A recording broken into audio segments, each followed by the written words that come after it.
Di akhir tadi kita telah membahas surah Al-Ankabut ayat pertama dengan makna ialah terjemahnya bahwa Allah pasti akan mencoba terhadap kaum muslimah di dalam menetapi hidayah. Sama halnya dengan orang-orang atau kaum muslimah yang ada di zaman dahulu ketika telah menetapi hidayah Allah, menetapi dinul Islam, Allah masih mencoba mereka dengan memberikan cobaan. Diperantarakan dengan peperangan, diperantarakan dengan diambil hartanya karena harus hijrah ke Madinah. Dan juga utamanya di saat ini ialah bahwa dalam menetapi agama Allah pasti akan tetap mencoba atau bagaimana kita sungguh-sungguh atau tidak di dalam menetapi hidayah. Kaum muslimah yang berbahagia yang kami hormati, sehingga melalui hal itu Rasulullah SAW juga memperkuat apa yang menjadi wahyu Allah itu menjadi sebuah nasihat, menjadi basyiran wa nadhiran untuk orang-orang iman di saat itu. Ialah dalam Riwayat Ibnu Majah disebutkan dari Abu Abdirrabbih bahwa Abu Abdirrabbih ini mendengar dari Muawiyah, di mana Muawiyah langsung dinasihati oleh Rasulullah SAW yang mengingatkan bahwa lam yabqa minad dunya illa bala wa fitnah. Apapun yang ada di dunia ini itu akan menjadi cobaan dan fitnah bagi orang-orang yang hidup di dunia. Kalau kalimat aslinya bahwa tidak tersisa dari dunia ini kecuali fitnah dan cobaan. Apapun yang ada di dunia ini bagi orang-orang iman itu akan menjadi fitnah dan juga akan menjadi cobaan. Untuk orang-orang iman, baik itu hal-hal yang bersifat nikmat ataupun kemudian hal-hal yang jelas-jelas menjadi cobaan bagi kita, menjadi musibah, itu semua adalah ujian. Bahkan hal-hal yang menyenangkan untuk kita, yang membuat kita bunga, yang membuat kita bahagia, itu adalah cobaan. Apalagi yang sifatnya adalah jelas musibah. Kita mendapati kecelakaan, kita mendapati orang yang kita senangi, orang yang kita sayang mendapatkan musibah, jatuh dari kecelakaan, sakit, semua itu musibah. Tapi kemudian bahkan hal-hal yang menyenangkan untuk kita, naik jabatan, dapat uang, dapat rumah, dapat punya mobil, istri soleh dan soleha, anak yang paham yang soleh dan soleha, semuanya adalah ujian dari Allah untuk kita. Jangan berbangga hati ketika apa yang kita miliki adalah sesuatu yang kemudian luar biasa sehingga kita takabur, kita ujub, membanggakan bahwa itu adalah semua adalah hasil upaya kita. Cukup Fir'aun menjadi seseorang yang dengan tidak pernah sakitnya selama hidup dia menganggap dirinya adalah Tuhan. Cukup Fir'aun dengan segala tanya sewaktu masa hidupnya menganggap bahwa dirinya adalah Tuhan di dalam negaranya itu, di depan umatnya. Namrud juga begitu. Jadi bahwa kemudian kita umat Nabi Muhammad SAW yang secara kategori adalah hanya umatnya, kalau mau berbangga diri seharusnya Nabi Muhammad SAW. Namun Nabi tidak demikian.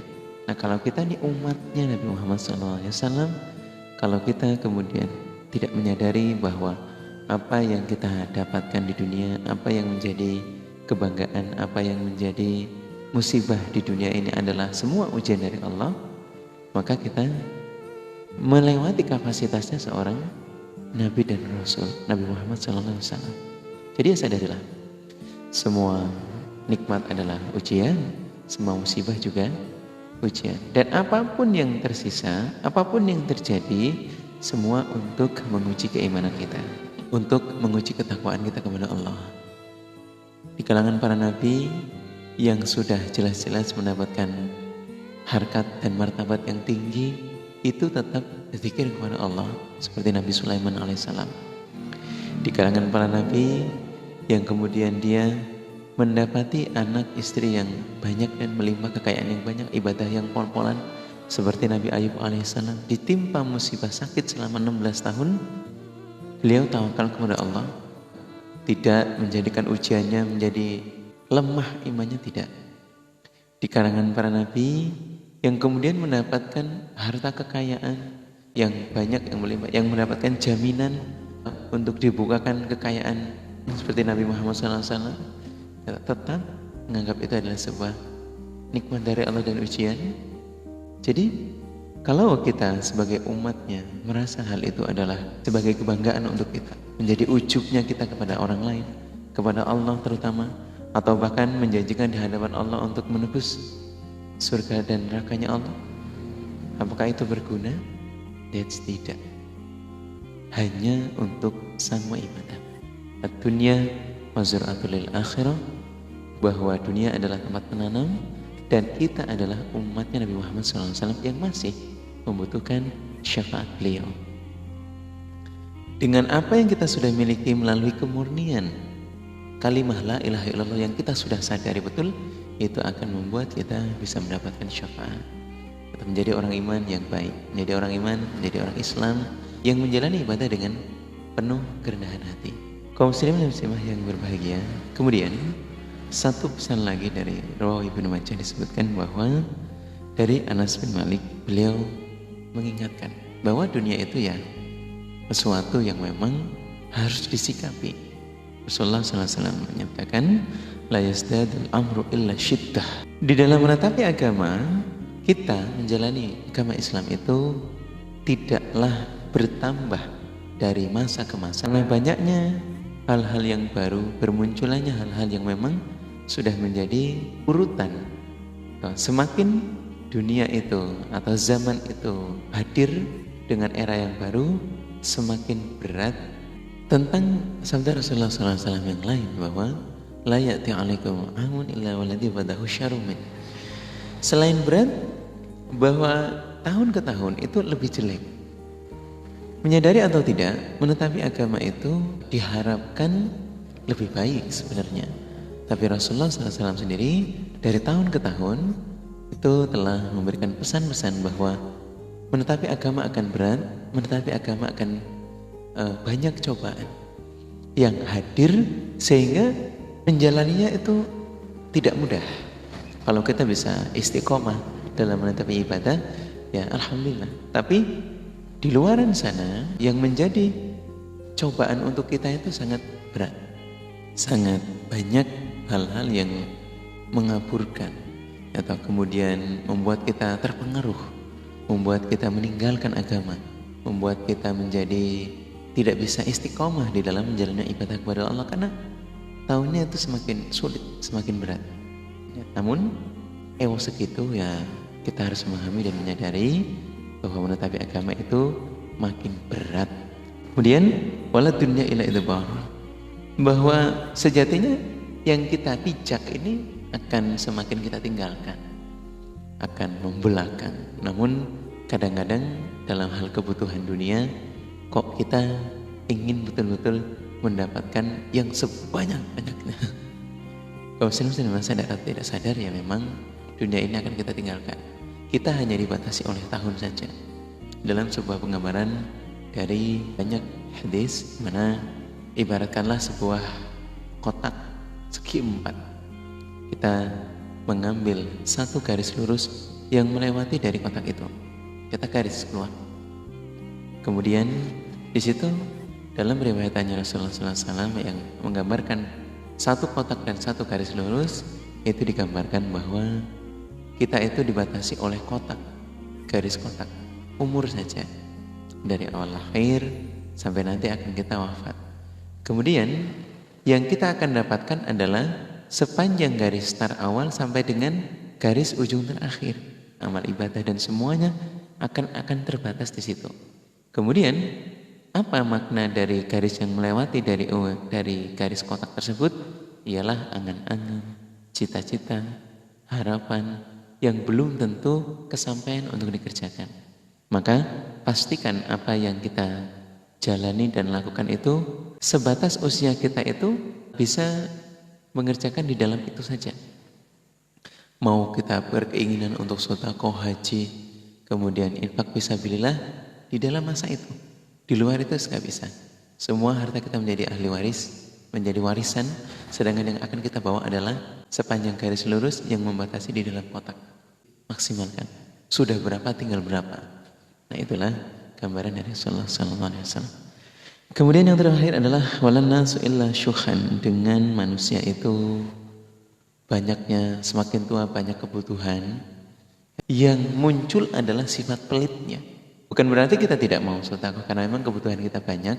Kemudian kita membanding-bandingkan kebutuhan dunia dengan kebutuhan akhirat. Ya, kalau kita tidak menyadari bahwa yang kita akan dapatkan adalah kebutuhan akhirat di hadapan Allah, ya pasti kita akan muncul rasa pelit di dalam hati. Karena itulah yang diingatkan oleh Rasulullah SAW, bahwa manusia itu tidak akan tertinggal, tidak akan muncul lebih banyak dari dirinya sendiri kecuali rasa pelit yang diprakarsai, yang dimandekani, yang diakibatkan karena banyaknya kebutuhan. Maka dari itu dengan banyaknya kebutuhan jangan sampai membuat kita menjadi pribadi yang pelit kepada urusan agama. Alhamdulillah syariat. Kemudian terakhir, taqum sa'ah illa syirarin nasi walal mahdiyu illa Isa ibnu Maryam. Nanti di hari kiamat yang ketika hari itu akan terjadi, semua manusia itu, terutama orang-orang iman, akan diwafatkan oleh Allah. Ketika hari kiamat telah mulai hadir dan tiba, orang-orang iman itu tidak akan ada lagi. Karena orang-orang iman yang hatinya masih ada rasa keimanan di dalam diri, kemudian dia masuk di dalam zona tahun-tahun kiamat, dia akan diwafatkan oleh Allah dalam keadaan iman, hanya dengan menghirup hembusan angin yang membuat dia wafat. Terakhir kali orang-orang iman di saat itu. Kemudian apa yang terjadi? Bahwa orang-orang yang tersisa adalah orang-orang yang tidak memiliki keimanan. Seandainya pun ada, orang-orang yang terbaik di hari itu adalah orang-orang yang telat dalam mengucapkan keimanan. Sudah ada munculnya matahari dari tempat terbenamnya, yang seharusnya muncul dari tempat terbitnya, dia muncul dari barat, dari arah sebaliknya. Di saat itu dunia bukannya sudah berakhir, masih ada. Tapi orang-orang yang waktu itu ada berupaya untuk menyatakan keimanan yang sudah tidak manfaat lagi. Nah, pada saat itu orang-orang yang terbaik adalah hanya orang-orang yang tidak ada lagi. Yang tidak ada lagi tentunya orang-orang baik kecuali ialah orang-orang yang al-mahdiin. Ialah Nabi Isa alaihissalam. Ketika nanti di hari kiamat beliau turun, Nabi Isa alaihissalam dianggap oleh orang-orang yang saat itu ada ialah orang yang terbaik yang bisa menunjukkan. Namun mereka sendiri ya tidak memiliki keimanan. Sehingga muncullah Ya'juj Ma'juj, akan menghentikan Ya'juj Ma'juj dan juga terutama untuk menyelamatkan mereka. Namun hewan-hewan lain, makhluk-makhluk lain seperti halnya Dajjal juga bermunculan. Yang Dajjal ini akan diwafatkan, akan dibunuh oleh makhluk kecilnya Allah, ialah ulat-ulat yang menghujani terhadap mereka. Kaum muslimin dan muslimah, kehadiran Ya'juj Ma'juj, kehadiran Dajjal, kehadiran makhluk-makhluk Allah yang akan berada di hari kiamat ini tentunya karena sudah tidak adanya lagi orang iman. Tidak ada lagi orang-orang yang baik di sana yang memiliki benih-benih keimanan. Yang terakhir itu yang sudah diwafatkan dengan angin-angin yang bisa dihirup oleh mereka dan mereka langsung wafat. Kaum muslimin muslimah, sehingga kita sadar betul bahwa menetapi keimanan sampai dengan hari kiamat itu tidak akan mungkin. Atau kalaupun kita kemudian bisa sampai hidup di zaman itu, kemungkinan kita sudah diambil oleh Allah. Yakin dan sadar bahwa insya Allah orang-orang iman akan diselamatkan dari keadaan Ya'juj Ma'juj dan Dajjal, dari keadaan cobaan-cobaan yang berat, dari keadaan orang-orang yang kemudian pada saat itu tidak diterima lagi sedekah, tidak akan diterima lagi. Orang-orang yang kaya mau infak tuh nggak diterima. Atau insya Allah kita diselamatkan. Sehingga menyadari hal itu saat ini di usia yang Allah berikan kepada kita, ya sungguh memperbanyak amal ibadah, memperbanyak sedekah, memperbanyak zikir kepada Allah, memperbanyak untuk mempertinggi amalan surga, amalan ibadah yang menghasilkan dijamin surganya oleh Allah untuk mendapatkan jaminan surga dari Allah. Apabila ada kalimat yang salah, yang keliru, kami mohon maaf. Wassalamualaikum warahmatullahi wabarakatuh.